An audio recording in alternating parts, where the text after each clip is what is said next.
Hello everyone, I've got weekly mutation number 5 for you today. This weekly mutation is called Whiteout, and the description is: few things are as harsh as a cold air blizzard. Resources are hard to come by, and the winds freeze everything they touch. Destroy Amon shuttles and try to keep warm. So this mission is Void Launch, and Void Launch has 2 mutations. The first mutation is called Blizzard, which is storm clouds move across the map, damaging and freezing player units in their path. And the second mutation is Slim Pickings, which is player worker units gather resources at a reduced rate, but resource pickup spawn throughout the map. And also, for those of you who don't know, the mission Void Launch, the main objective is to destroy shuttles, and there's seven waves, and then it's also to not allow 5 shuttles to escape. This is all on brutal difficulty.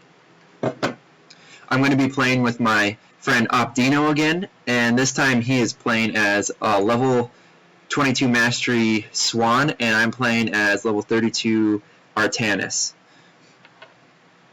So what my strategy for this playthrough is, I'm just going to make a whole lot of Zealots and a whole lot of Dragoons. And that's pretty much all you need to do in order to really, that's all the units that you actually have to make in order to win this mission. As long as you have enough gateways, or warp gates that is, and you use at least one of your workers to go around and collect resources the whole mission, then you should be fine.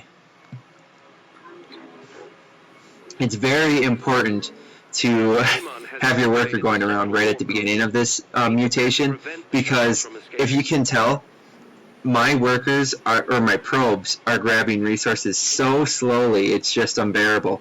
So I got some advice from the Overmind. You guys should check out his YouTube channel, by the way, because he posts videos like this as well. But I was talking to him before I actually did this video, and he suggested only using 1 base at a time. And I tried using 2 bases even after hearing his advice, and it didn't work very well, just because you get so little resources from the bases in the first place, and it's just harder to defend those 2 bases. So in this playthrough, my teammate and I both just use 1 base, because that way we can easily defend our resources, our probes, our structures, and then we only have to make detection for 1 base. You're really going to want to make sure that if you're Protoss, make sure to put up photon cannons around your base, and then if you're Terran, make sure to put up turrets around your base, or if you're Zerg, make sure to put up spore crawlers. I mean, you can use overseers for Zerg, and then what's it called? Yeah, you can use overseers for Zerg, and then for Terran you can use ravens, and for Protoss you can use observers.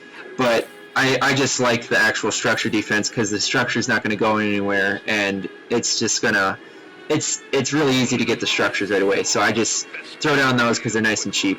But it's up to you guys to do what you want. And also make sure to put down, if you are playing with these 2 commanders, since Swann has that ability to drop down those drones on your gas collectors, you get extra gas from that. Even though it's not much, it does add up, and you want to make sure to have your gas, or get those drones on the gas right away. And if you're playing as Artanis, just take care of the first wave with some orbital strikes. Something I want to cover really quickly. So Artanis has 4 main abilities. The first ability is, let's see here, the project power field, and that projects a power field onto the target location. Using this ability will move the power field to a new location. Your ally may also use this field, and that has a cooldown of 30 seconds. So basically, for anyone who doesn't know, this just allows you to spawn a power field anywhere on the map, and then you can warp in as many units as you want on it. And then the next time you use it, it's not at that position anymore. Then moving over to the right, that's the first power on the left of the power bar on the top. Then moving to the right, you have Orbital Strike, which fires 5 lasers onto the battlefield from orbit, each of them dealing 50 and in parentheses 100 versus armored units area damage, and that has a cooldown of 60 seconds, and it also costs 50 energy. The project power field did not cost any energy, but Orbital Strike does. Now, moving even further to the right, you have Shield Overcharge, which allows friendly units and structures to absorb up to 236 damage and lasts for 24 seconds. Now, it has a cooldown of 300 seconds, and it also consumes 50 energy. And if you have the Mastery skill perks like I do, I have, with this Mastery, it increases the amount of damage absorbed by blank and affected duration by blank seconds. In my case, it increases the amount of damage absorbed by 36 and the effect duration by 3.6 seconds. And then the final power is probably one of the best ones, even though the cooldown is so long. It is Solar Bombardment, and that bombards the target area from orbit, firing 400 random shots over 10 seconds. Each shot deals 15, and in parentheses 30 versus armored units, splash damage. Now that also has a cooldown of 300 seconds. So both your Solar Bombardment and Shield Overcharge have a cooldowns of 300 seconds, but they're both very good. And, you know, got to make sure to use those as much as possible. Because, I mean, even though it takes so long to get it back, if you don't use them all the time, you're not making very effective use of your abilities. So, as you can see, I've made a couple, well, quite a few Zealots actually, and then I've made quite a few of Dragoons. I also have a big surplus of gas, and that's fine with this strategy. You don't really, I mean, with this strategy, you're just not really going to consume all that gas. You can use it, just have a big surplus and get all of your upgrades right away if you want. And that's pretty much what I'm going to end up using my gas for, since the Dragoons don't really take that much gas to actually create.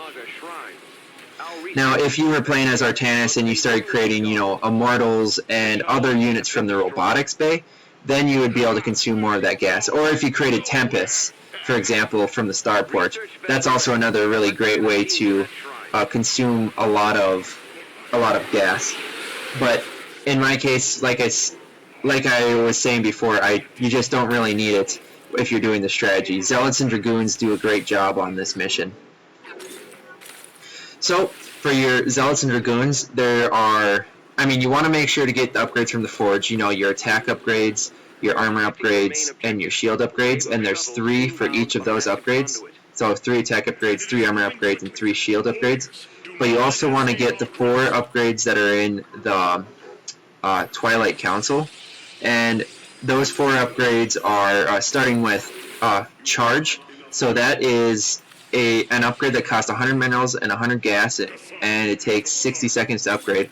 It allows Zealots to intercept nearby enemies, and allows also increases the movement speed of Zealots. So that's pretty awesome. Your Zealots will charge into battle super fast, and I'm pretty sure if you've played StarCraft, you've seen that ability used before.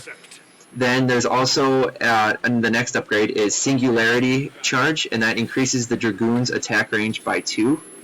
So that's really awesome. You want to make sure to get that, especially since your Dragoons are probably the most important unit that you have in this mission, since they attack air units.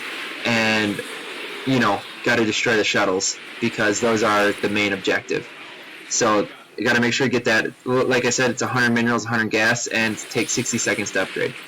Then you also want to get Whirlwind from the Twilight Council, and that enables Zealots to use the Whirlwind ability, and Whirlwind damages all nearby enemy units while active. So that's a great splash damage attack. And if you have a lot of, for example, Zerg coming at you, really great for taking out Zerglings and Banelings at the same time.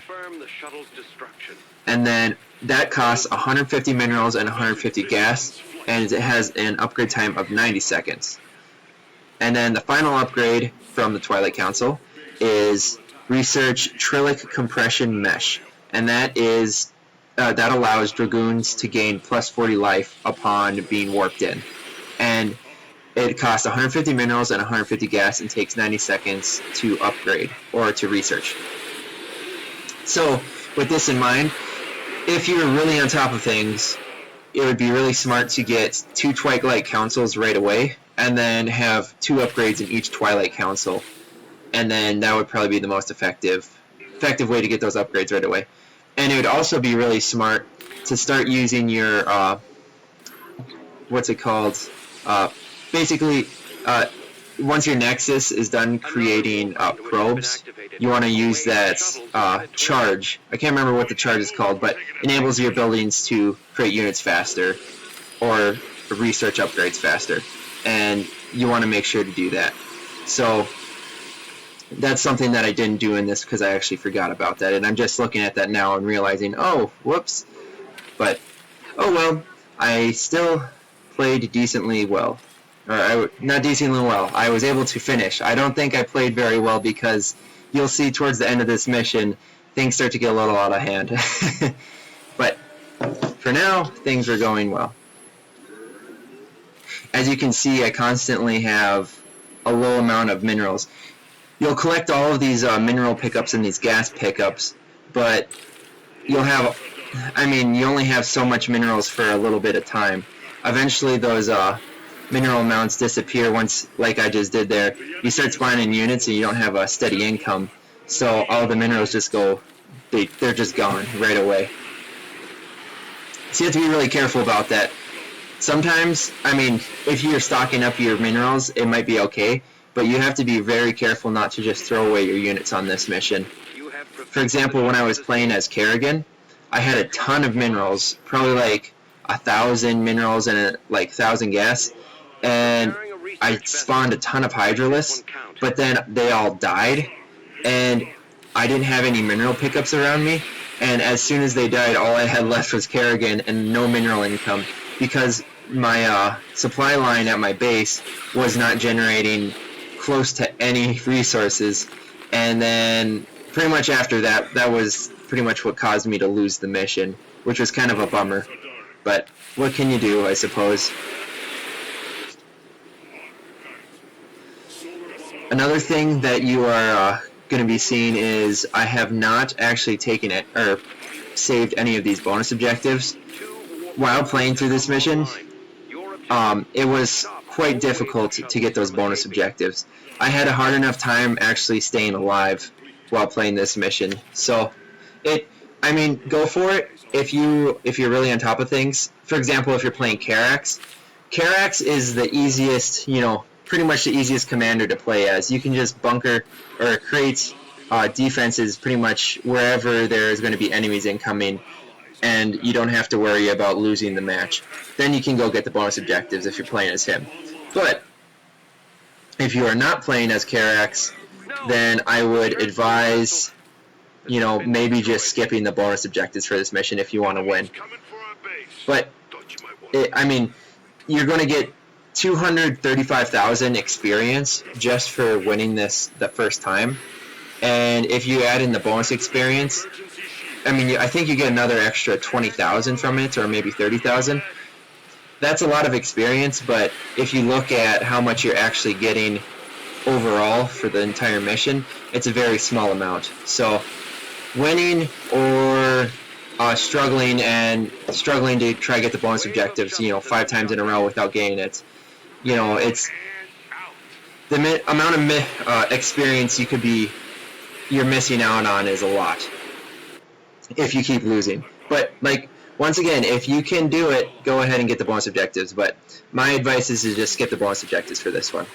It's just not very efficient.